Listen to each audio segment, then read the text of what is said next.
Hello friends, how are you? Welcome to my channel Aarti English Academy. आज की इस video में मैं डिस्कस करूंगी पास्ट कंटिन्यूस टेंस।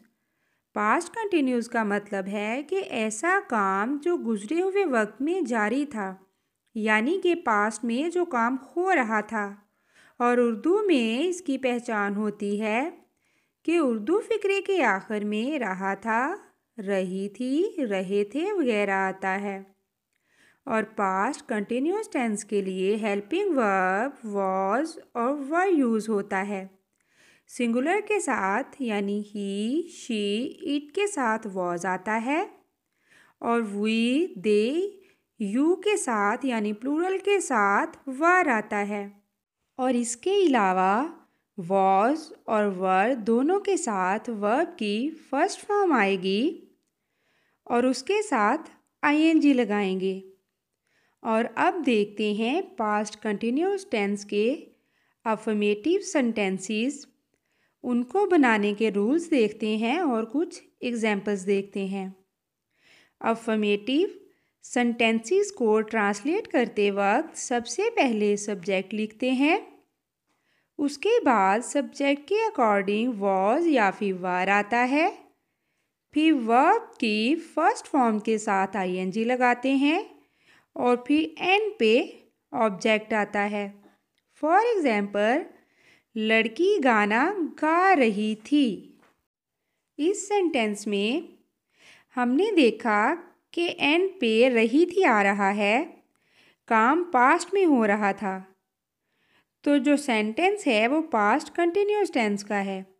और इंग्लिश में हम इसको ऐसे ट्रांसलेट करेंगे, सबसे पहले सब्जेक्ट लिखेंगे। सब्जेक्ट क्या है? लड़की, गर्ल। तो सबसे पहले लिखेंगे दी गर्ल और सिंगुलर के साथ हेल्पिंग वर्ब वॉज आता है, फिर लगाएंगे वॉज और उसके बाद आएगी वर्ब की फर्स्ट फॉर्म। वर्ब क्या है यहाँ पर? गाना गाना। गाना गाने का काम हो रहा है ना, तो गाना गाने की इंग्लिश होती है सिंग। और सिंग के साथ आईएनजी लगाएंगे तो यहाँ पे लगाएंगे हम सिंगिंग और एंड पे आएगा ऑब्जेक्ट। ऑब्जेक्ट क्या है? गाना, सॉन्ग। तो सेंटेंस इस तरह से बन जाएगा, the girl was singing uh song. Second sentence है, वो घास काट रहे थे। फिक्रे के आखिर में रहे थे आ रहा है, यानी कि काम पास्ट में हो रहा था। और इससे हमें पता चल गया कि ये सेंटेंस पास्ट कंटिन्यूस टेंस का है। और अब हम इसको इंग्लिश में ट्रांसलेट करेंगे। सबसे पहले सब्जेक्ट लिखेंगे। सब्जेक्ट क्या है? वो, दे। और दे के साथ हेल्पिंग वर्ब वर आता है और उसके बाद वर्ब की फर्स्ट फॉर्म के साथ आईएनजी लगाएंगे। वर्ब क्या है? काटना। काटने का काम हो रहा है ना यहाँ पर। और काटने की इंग्लिश क्या होती है? कट। और उसके साथ हम आईएनजी लगा देंगे तो बन जाएगा कटिंग। और एंड पे आ जाएगा ऑब्जेक्ट। ऑब्जेक्ट क्या है? घास। घास के ऊपर काम हो रहा है ना, तो इसलिए सेंटेंस इस तरह से बन जाएगा, दे वर कटिंग ग्रास। और थर्ड सेंटेंस है, वो क्रिकेट खेल रहे थे। इसको हम इस तरह से ट्रांसलेट करेंगे कि सबसे पहले सब्जेक्ट लिखेंगे। सब्जेक्ट क्या है? वो, दे। और दे के साथ हेल्पिंग वर्ब वर आता है और उसके बाद हम वर्ब की फर्स्ट फॉर्म के साथ आईएनजी लगाएंगे। वर्ब क्या है यहाँ पे? खेल। खेलने का काम हो रहा है ना। और यहाँ पर लिखेंगे प्लेइंग और एंड पे आ जाएगा हमारा ऑब्जेक्ट। ऑब्जेक्ट क्या है? क्रिकेट। तो सेंटेंस इस तरह से बनेगा, दे वर प्लेइंग क्रिकेट। और अब देखते हैं पास्ट कंटिन्यूस टेंस के नेगेटिव सेंटेंसेस। और पास्ट कंटिन्यूस टेंस के नेगेटिव सेंटेंसेस बनाने की तरतीब ये होती है, सबसे पहले सब्जेक्ट लिखते हैं, फिर सब्जेक्ट के अकॉर्डिंग वॉज या फिर वर लिखते हैं, उसके बाद नॉट आता है और फिर वर्ब की फर्स्ट फॉर्म के साथ आईएनजी लिखते हैं और एंड पे ऑब्जेक्ट आता है। फॉर एग्जाम्पल, तुम पानी नहीं पी रहे थे। और अब इसको इंग्लिश में ट्रांसलेट करते हैं। सबसे पहले सब्जेक्ट आएगा। सब्जेक्ट क्या है? यू। उसके बाद हेल्पिंग वर्ब आएगा। यू के साथ हेल्पिंग वर्ब वर आता है। और फिर उसके बाद नॉट लगाएंगे। और फिर उसके बाद मेन वर्ब आ जाएगा। मेन वर्ब की फर्स्ट फॉर्म के साथ आईएनजी लगाएंगे। वर्ब यहाँ पे क्या है? पीना। पीने का काम हो रहा है ना, तो पीने की इंग्लिश होती है ड्रिंक। उसके साथ हम आईएनजी लगा देंगे तो बन जाएगा ड्रिंकिंग। और फिर ऑब्जेक्ट लगाएंगे। ऑब्जेक्ट क्या है? वाटर।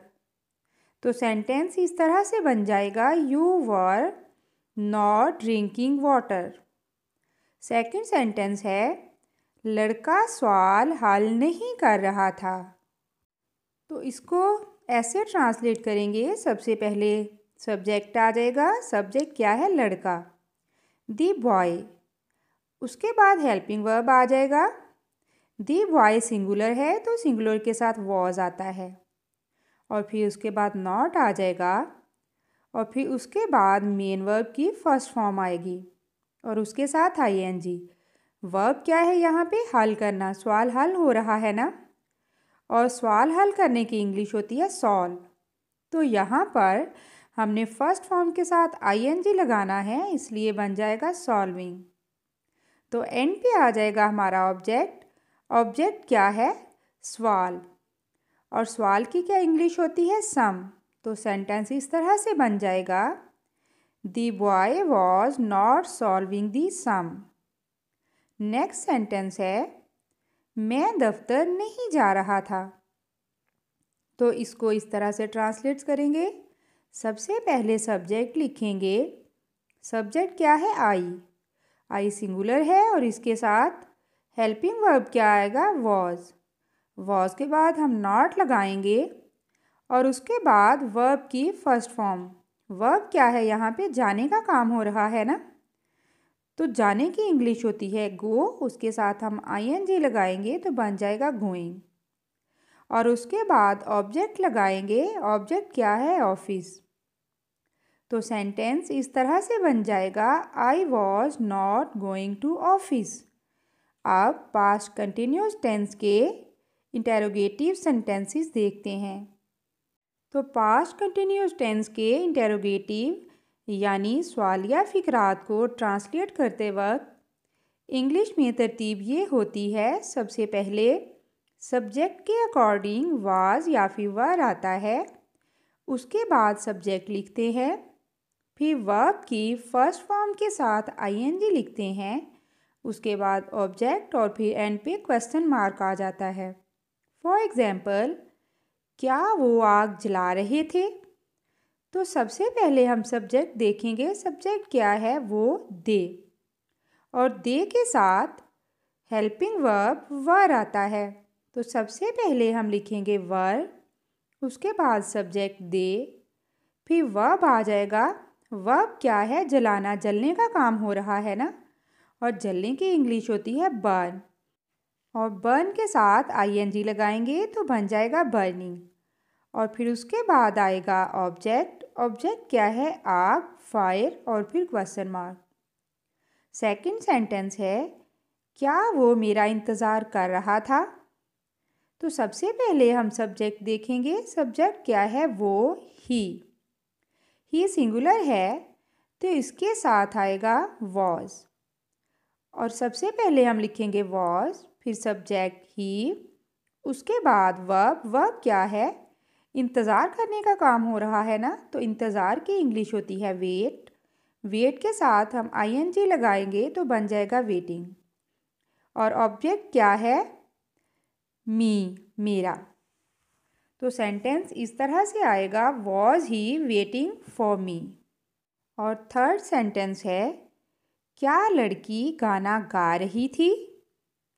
तो सबसे पहले हम सब्जेक्ट देखेंगे। सब्जेक्ट क्या है? लड़की। सिंगुलर है ना लड़की, तो सिंगुलर के साथ हेल्पिंग वर्ब वॉज आता है। सबसे पहले हम वॉज लिखेंगे, उसके बाद सब्जेक्ट लिखेंगे लड़की, दीगर। उसके बाद हमारा वर्ब आ जाएगा। वर्ब क्या है? गाना गाना। गाना गाने का काम हो रहा है ना, तो गाना गाने की इंग्लिश होती है सिंग। सिंग के साथ हम ING लगाएंगे तो बन जाएगा सिंगिंग। और एंड पे आ जाएगा हमारा ऑब्जेक्ट। ऑब्जेक्ट क्या है? गाना, सॉन्ग। तो सेंटेंस इस तरह से बन जाएगा, was the girl singing a song. इसके साथ ही हमारी आज की वीडियो होती है ख़त्म।